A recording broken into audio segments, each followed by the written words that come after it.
Everyone, welcome. Assalamu alaikum wa rahmatullahi wa barakatuh. Has the Grand Closer just closed the door on himself? As we head into Sunday, April 19, the world thinks Trump is holding the cards. But in the war room, the math looks different. Probably, Trump has become the victim of mirror image fallacy syndrome, the fatal mistake of assuming your enemy sees your strength the same way you do. Power isn't often just a perception. Trump is focused on the optics of power, the massive carriers, but the Iranian admirals are focused on the geometry of the kill zone. The strategic reality is that The Gilded Trap. made the high tech assets into liability for the US in low width waters. Trump likely believed that the sheer tonnage of the USS George W. Bush and 12 destroyers would force a surrender signature in Tehran. He views his naval power as a technical veto. Those 12 destroyers aren't projecting power, they are absorbing risk. In the narrow neck of the strait, they cannot use their long range Aegis systems effectively. They are essentially 500-foot long targets for $20,000 suicide, fast boats, and shore based Silkworm missiles. The more power Trump assembles in that narrow corridor, the more targets he presents to Iran. Unfortunately, he has accidentally turned his greatest strength into his greatest vulnerability.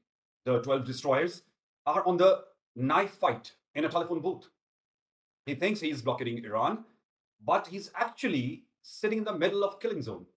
When your most powerful asset is also your most vulnerable target, you aren't an aggressor. You're a hostage. The saboteurs know it, the admirals know it. Does the Trump has the exit plan ready?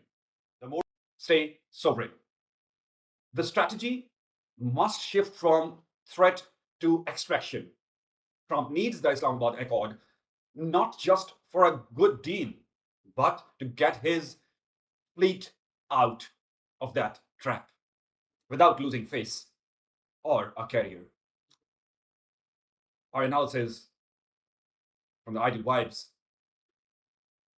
is that next 24 hours are so critical.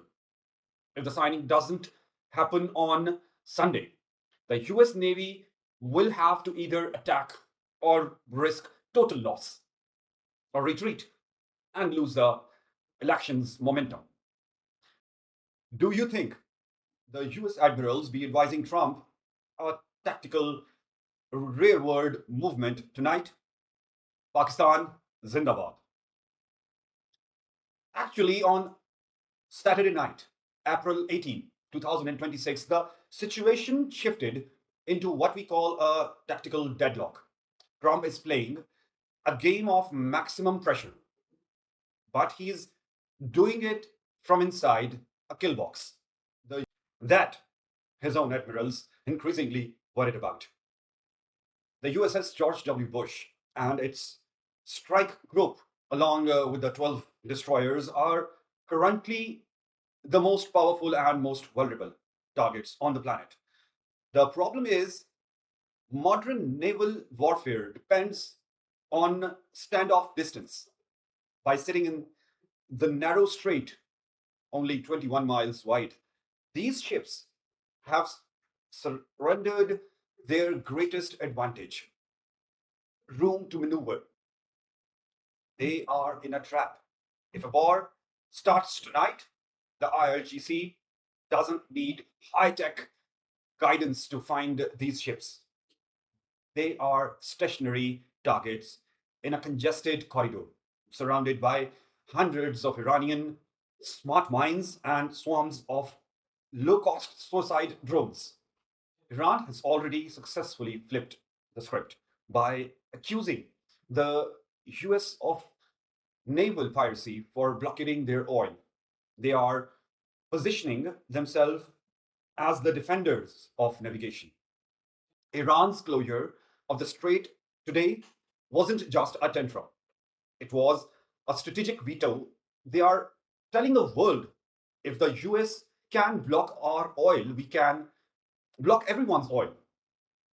Trump is pretending he has the cards, but if he bombs Iran, he effectively signs the death warrant for those 5,000 Marines.